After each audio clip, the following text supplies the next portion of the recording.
You're watching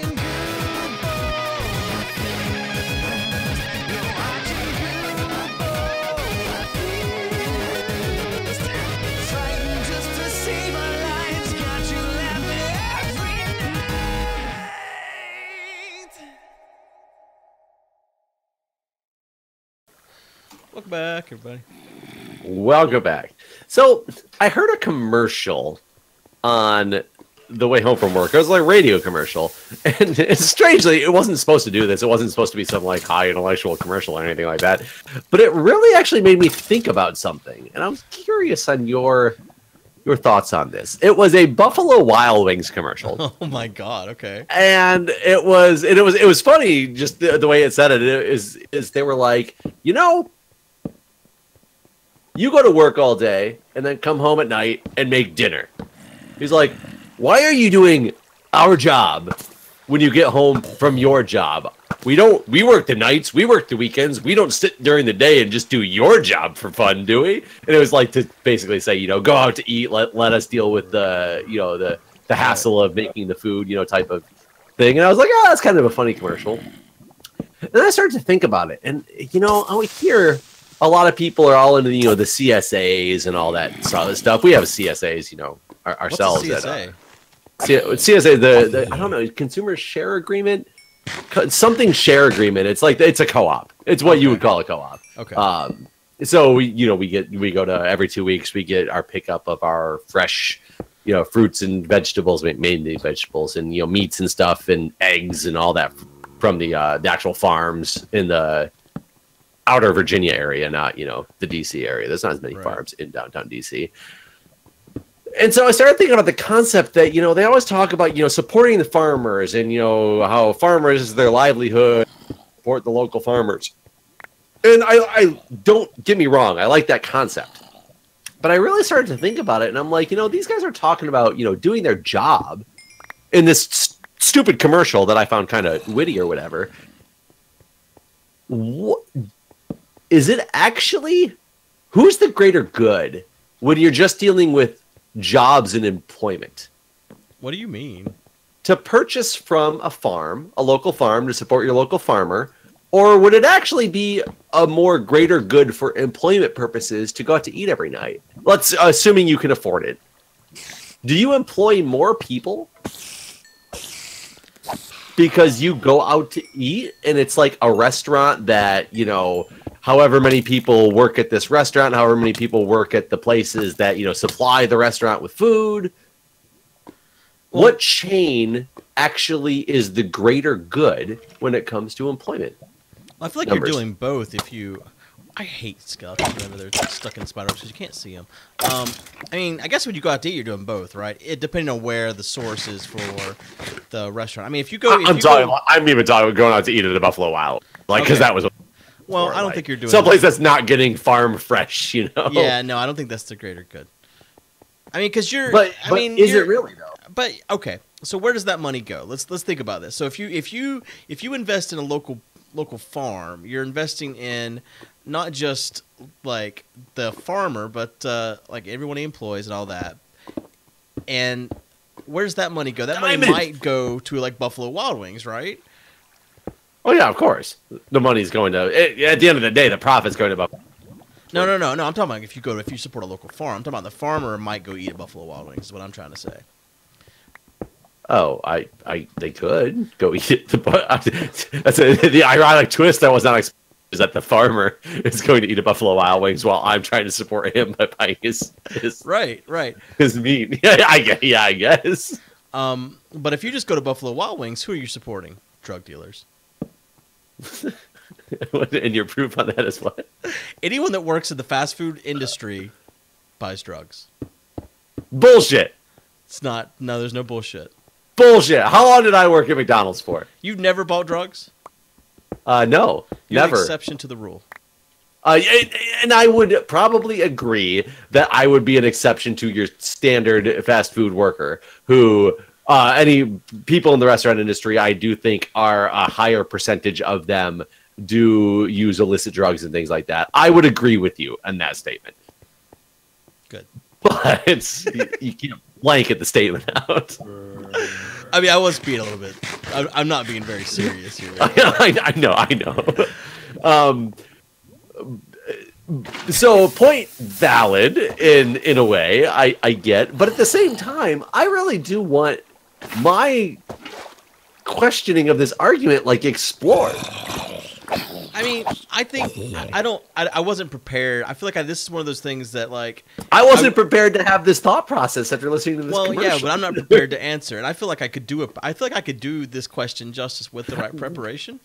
Well, but the problem is the right preparation might also lead you down a different path of thinking, because I don't want to start talking about the economic impacts or the environmental impacts and things like that. Well, that's where one of my thoughts went is like people always talk about like farms and like cows and these sort of things. Yeah, absolutely, that's one of my thought processes as well. I'm trying to think of it from a strategically and strictly employment numbers standpoint.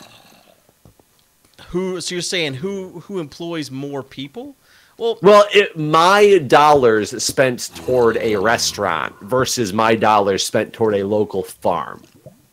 Am I allowing more people to be employed with one or the other? I think farms are going to have more employees than a typical restaurant.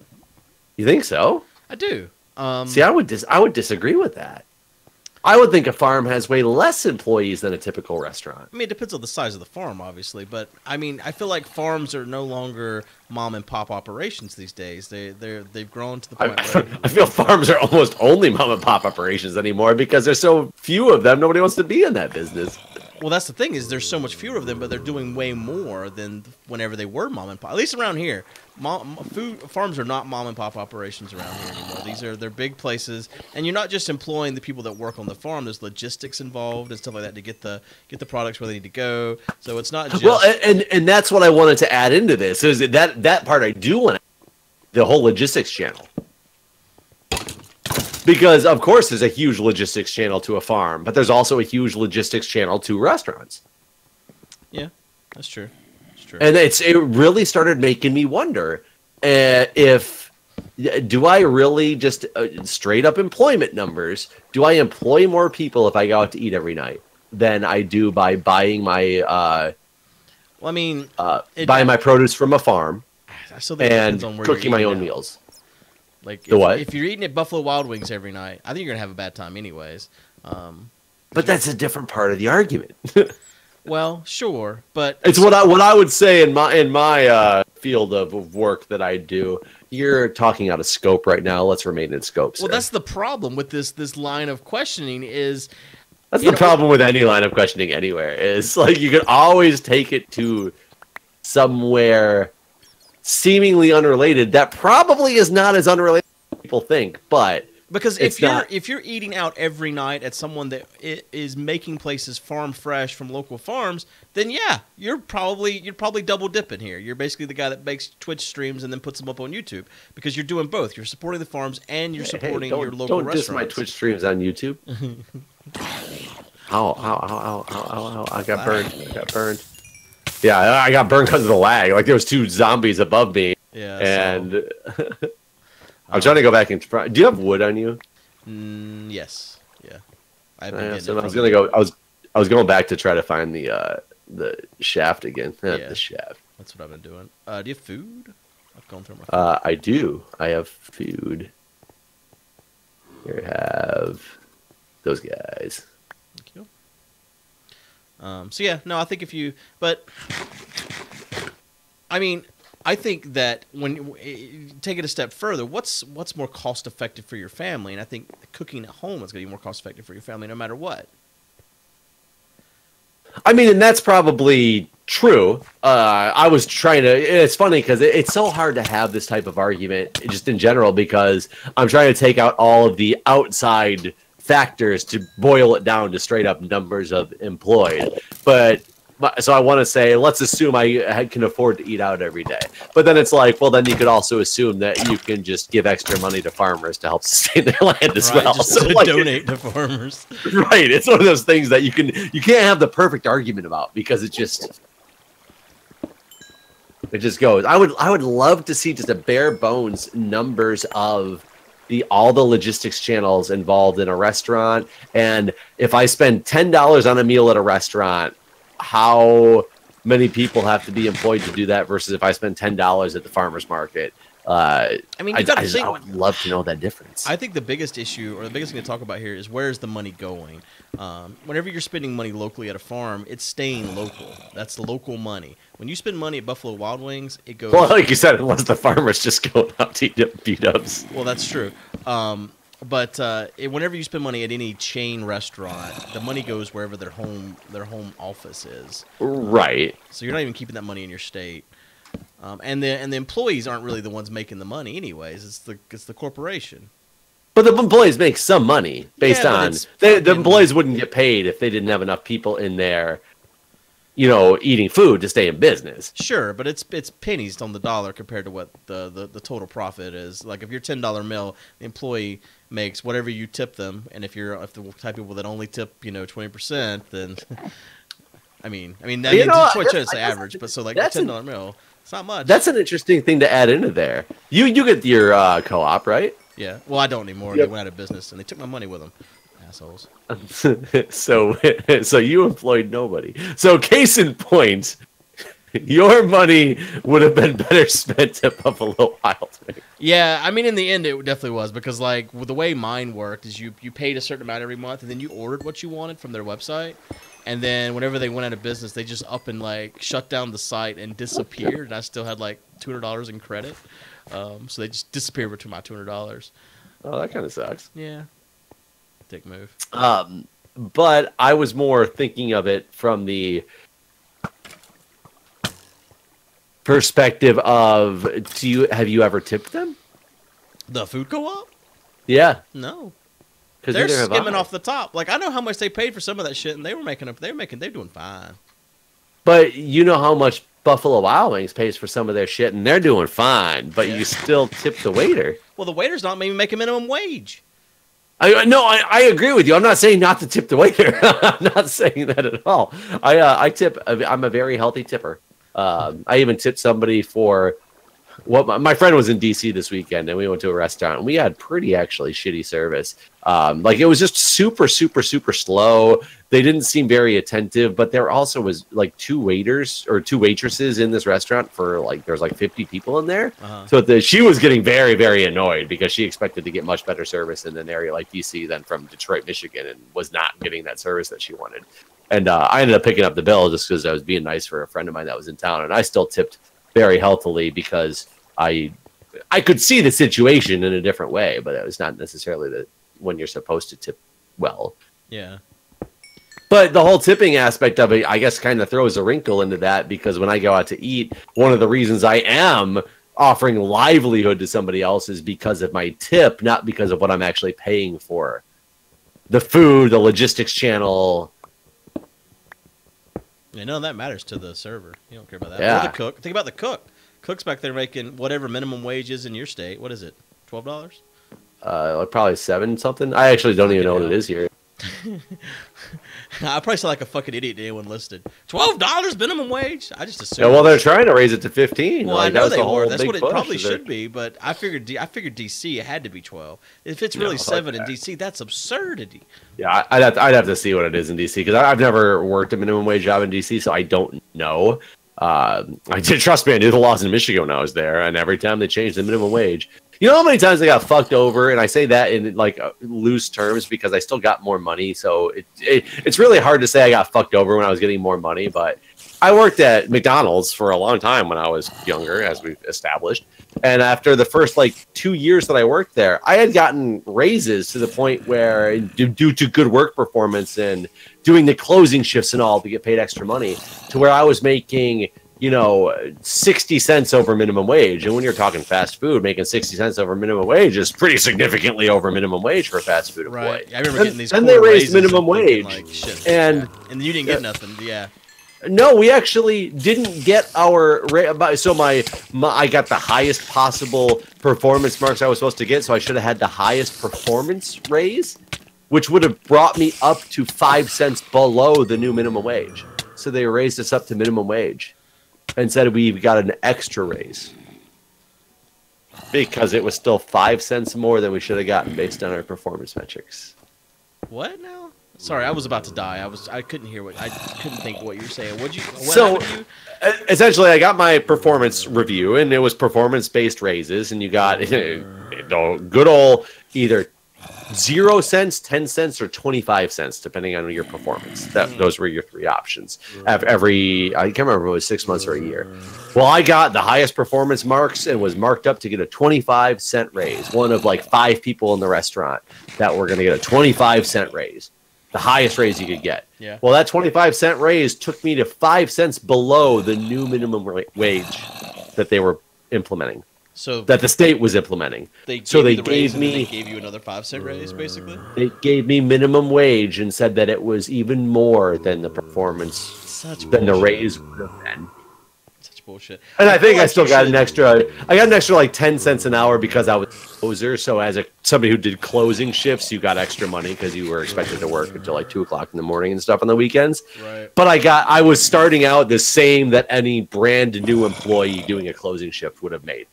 Like in these situations, I feel like it should be like this, like Jesus Christ, this like spreadsheet. It should be Jesus Christ coming in there. It should be Jesus Christ. I'm telling you, I live in the Bible Belt, and I know when something should be Jesus Christ, and this is one of those occasions.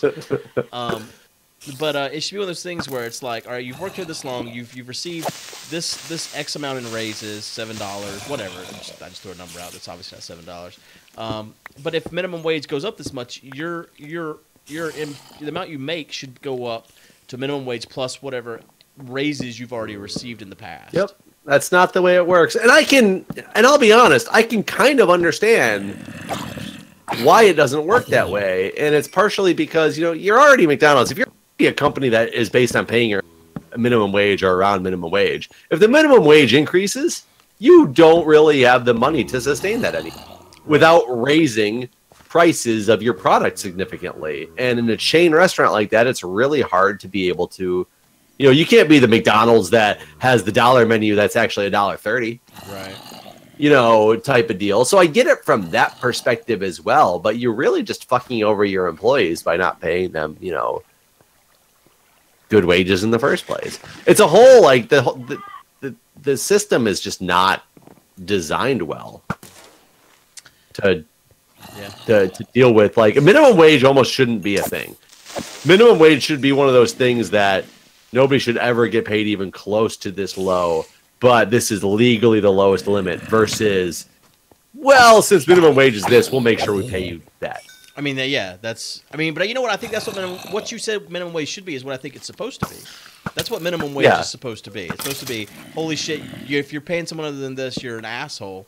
But everyone's taking it as, well, this is how much we can get by with paying you legally, so this is what we will pay you legally.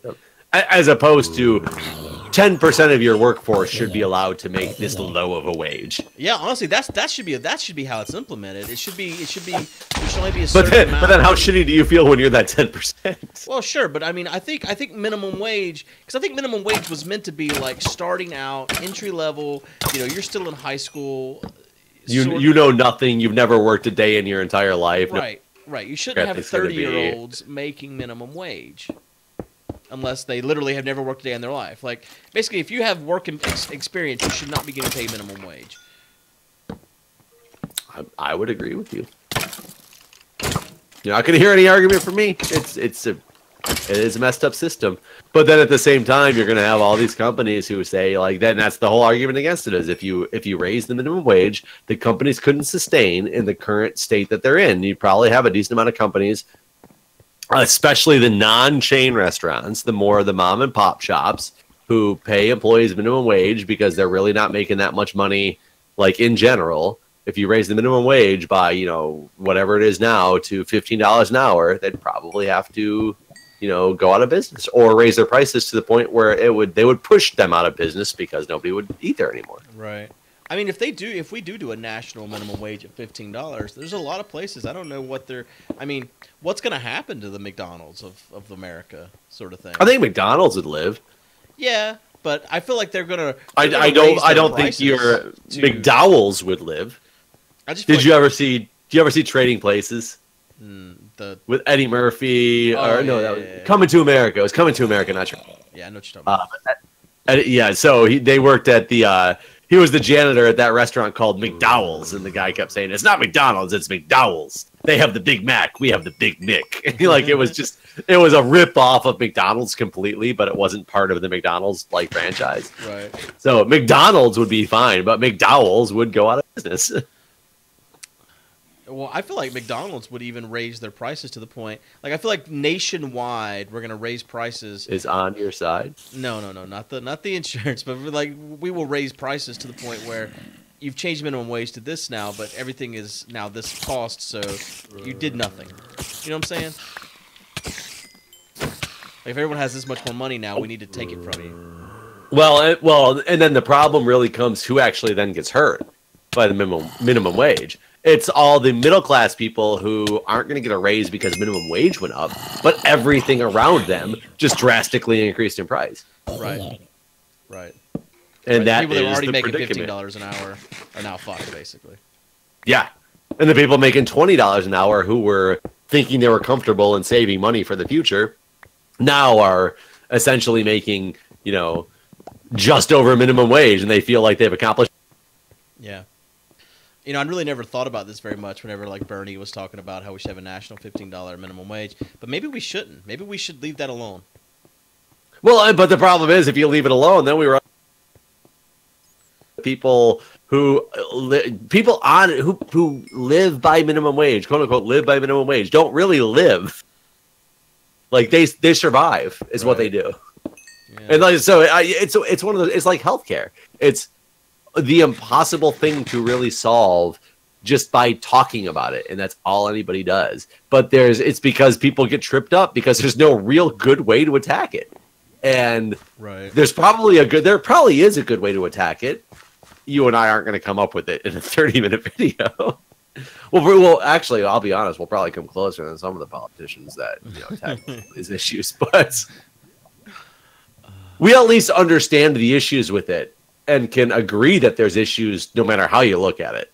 Whereas a lot of people, this is where the whole party line thing comes in. A lot of people are like, no, we must raise it because it's better for them. And the other people are like, no, but it's bad for everybody else. But nobody can see the other side of the issue. They only I think that's the argue their hardest own part issue. of politicians is they haven't lived in the real world in such a long time. They don't know what it's like. Mm-hmm. I agree with that. I deal with that in nursing all the time. Anybody who goes out of nursing into leadership, like myself included, and I'm losing out, is I no longer remember what it's like to actually work the bedside. And we so many times have people like will come up with patient safety events, and people are like, "How could the nurse possibly let this happen?"